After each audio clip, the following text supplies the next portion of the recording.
Welcome to the Blue Dragon Guild, a channel all about Dungeons and Dragons. I'm Baron. And I'm Mackenzie. Today we're looking at the latest miniatures from the Nolzur's line, as well as the Pathfinder Deepcuts line. First up, we've got Dullahan, the Headless Horseman mini. We both bought this sculpt. He's a really cool sculpt. Everything about him is really fun. I like how a lot of the Pathfinders, which you'll see in this, have kind of a Halloween theme already. They do. I like that. Which was kind of interesting. I like to see, maybe in Pathfinder what they're doing. Maybe the new book came out that I'm not aware of myself that had to do with Halloween. But yeah, it's really good. It's got the little base that goes up. The knife is actually going through its head, and you can see its long hair flowing. It's a really, really good mini. Yep. Next up here from the Nolzur's D&D, we have the VENOM Troll. It's got a medium base on it. It is a little risque, if you understand what I'm saying there. That's a large base, sir. Is it? Oh, I apologize. I see it down there now. Yeah, it's not that is not a medium base. No. Not by any means, but looks like it's got some dreadlocks going on here. Yeah. Teeth looking really gross here on the back. It's a pretty good sculpt. It's a troll. It better be gross. Looks like it has a little loincloth on. I don't know about these, but I do like that. Well, if you want to learn about trolls, you can check out the Monster of the Month video Chris and I did. Link will be down in the description. Next up, we have one of my favorite monsters, the Gorgon. This is a crazy metallic bull monster. One of my most fun memories we had in a game. We were on this riverboat, sailing down a river, and they had some weird arena, like, battle tournament, and the monster we had to fight was a giant Gorgon. And it was cool. Like that. It just sticks in my mind, like, because I remember, like, that was a really fun game. I also picked this one up too. If you can tell in the picture, it has even the steam coming out of its nose. I'm gonna paint mine not metallic. I think I'm gonna use the Turbo Dork paint and just make a color shift. That'd be cool. I think that'd be pretty neat. Also, you'll notice on a lot of these, the packaging has changed on Pathfinder and the D&D ones. They both want those super bright colors, whether they're yellow or red or blue, which you'll see throughout. So it's really easy to detect their new ones. Yeah. Hopefully they do that for every set, just to be like, hey, here's a new set, so you don't ever get confused. Yeah. Next up, we have the Orc Adventures from the D&D line. It comes with two different ones. One of them looks to be kind of like a shaman or a wizard type, shooting a color all the way across. The other one is obviously a barbarian or a fighter, and they're both just standard orcs. Once again, the packaging on this one's blue, but yeah, it comes with two different bases. Yeah, I got this one, and I got it because I don't have any spellcaster orcs. I've got like a half orc spellcaster, but I want full blood orc. But I'm working on a orc warband. Not for anything in particular, any specific game. I want it just to have it. Writes down Orc Warband in next campaign. What we got next? The next one we have is also from the D&D line. It is the Sea Hag and... Whoa! It's the Sea Hag and the BULLYWUG Hag. Not sure if I'm saying that right. The C's got to be right. Yeah. Hags are creatures that our group always loves. Dave and I did a video on that. You can find that video up there somewhere. And hags they're pretty fun monsters to throw at a party. And I think with these two minis, I'm pretty sure I have at least one mini of all of them, whether it's pre-painted or unpainted. So we've got enough for a coven. All right, let's do it. The next one we have is the FLUMPH. It comes with two of them in there. One of them's kind of doing a float, just standing still. The other one looks like it's coming at you. We've always made jokes with these with Dave. I think he loves this character, or this monster maybe. I don't know. He does now. He does now. And I just thought they were cool and kind of funny. They look like jellyfish, little eyeballs. It's just... It's a low-level monster that you can throw at any party, and I just thought it was fun. Yeah, usually they're not, like, malicious or anything, but you can make them malicious. They're there. Yeah. Get enough of them. This next one is the Bone Naga. It's another one of my favorite monsters, one that we encountered in an early 5th edition game that we played.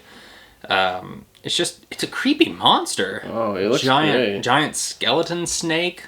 It looks weird. Fun. It could even be like a, was it millipede? With all its bone stuff. Yeah. I know it's a snake. An interesting way to paint these that I saw online, when I painted the skeleton dragon, the gigantic one from Wave 11, it's not actually using skeletal bone, which looks great on all skeletons that we do.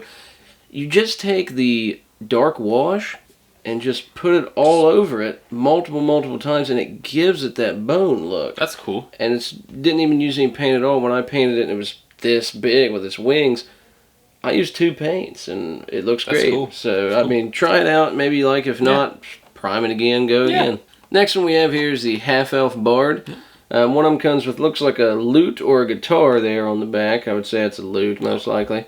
And then the other one, that's got 4 strings. That's a bass. Oh, it's a bass. Slap like now. And then the other one, it looks like he has just some air. Oh, no, he's got another one on the back of him. You can't see it, but if you look down inside... Cool. He also has a bass on the back, and then he's holding a crystal ball as well. I picked this one up because, I mean, it's a half-elf bard, but, I mean, one of them you can just say it's a fighter at the bottom with just a musical instrument. But I play a bard often, and I don't have a mini for it. Yeah. So I thought, okay, I'll just paint one of these guys up, most likely in green, and then to say, hey, I got my half-elf bard. Yeah. And next is one of Mackenzie's favorite monsters. The Grung! The BULLYWUG. The other frog person. I really like these sculpts. The second one, that one on the bottom there, he's like jumping off the ground, getting ready to strike. Like, that's a really, really cool figure. And the guy with the spear is really rad, too. I bought 2 packs of these. Yeah. Because I really like any type of the frog creature, just like the grungs. I'm going to paint it up and probably paint them in different colors, not even just the standard green. Like one might be purple, or you know, they give them that rainforest type change. That'd be really cool. Then we've got the Kobold Inventor, Dragon Shield, and Sorcerer minis. Just 3 standard kobolds. One of them's a wing kobold, which I don't know if they have unpainted yet. They might. I don't think so. If they do, just tell us down in the comments. All these sculpts are really cool. I personally find it more difficult to paint the small creatures, just because they're smaller. But it's funny, it's for the longest time that's all I painted was the small creatures. So you have like 3 or 4 goblins that you've done. I did, and all 3 grungs and all 3. I painted 3 more goblins, so it's like, here's a bunch of goblins, here's something gigantic, and then back to little things. I also picked these up because anticipation of Icewind Dale, that there's going to be kobolds there. 3 kobolds in a jacket. That's right. So I had to get all of them ready to be, ready for the encounters. Next up is the Nightmare. When we first looked at the Nightmare online, we didn't expect it to be a translucent sculpt. But after getting it, I think you can have a lot of fun with the paint job. The sample job that they did on the back looks really cool. The black fur. And with a little bit of red fire peeking through. I don't know if it's skin I don't really know. Nightmares are really cool creatures. I've used them in a game. That was with Dave's grappler character, and he grappled the Nightmare. That's incredible. So, I told Chris, and when we get it painted, maybe we'll sneak a picture on our Instagram or something. I'm going to put glow in the dark as the primer, and then see what happens. Interesting. I don't know if it'll work. I just bought it. I have no idea if the glow-in-the-dark paint will work, but I thought, well, I might as well try it on the Nightmare and see how it works. I'm excited to see how that works out. Yeah, it'll be good. The next one we have here in the purple package is from the Pathfinder. This is the Cultist and the Devil. I really like this one. Again, another Halloween-type style that they did. The Nightmare was part of that, too. But the Cultist is, well, actually, I don't know which one's which. Not sure. There's one in like a tethered cape that actually has human faces on it, when you see in the picture there. The other one is a female who has an imp or some sort of fire creature coming out that's translucent that you can paint. Once again, it's like another Halloween thing. Yeah. Let us know in the comments below if Pathfinder did something we just missed it, because I'm really, really interested in that. Yeah, Pathfinder's not our game, but we like all the minis that come out for it. So. And next up from Pathfinder, we have the Minotaur Labyrinth Guardian. This is a giant Minotaur. Yeah. No ifs, ands, or buts.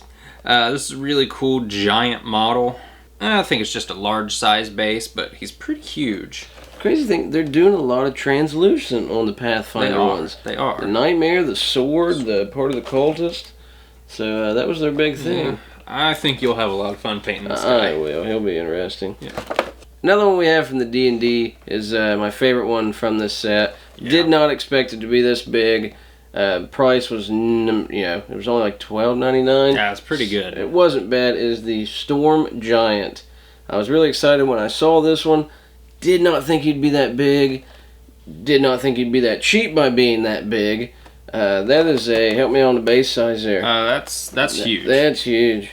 But yeah, he has a lightning bolt, a sword that's kind of bent. It's just Storm Giant. It's amazing. It's a beautiful sculpt. Like I'm sad that I didn't get one, so I'm going to go get one.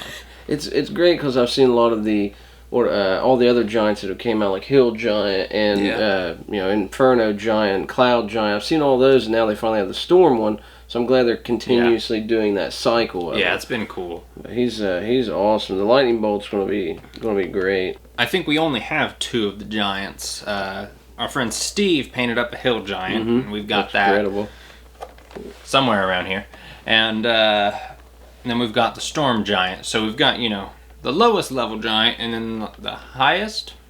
He's up there. That's amazing. Yeah. So we're just going to get the rest of the giants. Looks great. Yeah. So I'll paint this right after I paint my kobolds. Yeah. Those, huge to very small. Yeah.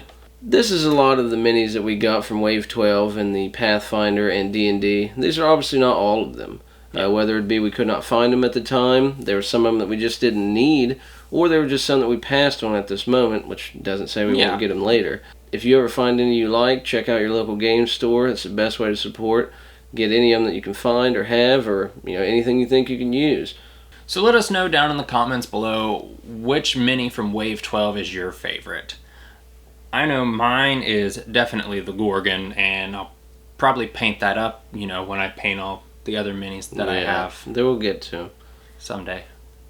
I was a big fan of the Storm Giant even before it came out. I was just like, wow, I like the way that looked, and then seeing it was so much better. Oh yeah. There were a few that in the picture I saw, I was like, oh, that'll be great. Wasn't super excited about them when I got there. The Nightmare Dragon, still cool, also fits the Halloween theme, but I just kind of passed on at the time. I'll probably see myself getting it later just to go with my other dragons. So it's a cool sculpt. Check that one out. So if you want to help support our D&D habits, go down to the description and follow the link to our Buy Me a Coffee page, where you can donate some money to us or join up with our membership. We don't currently have any membership rewards, but we are working on it. Oh, we'll get them. If you'd like more D&D content, be sure to like and subscribe. And as always, keep the dice rolling.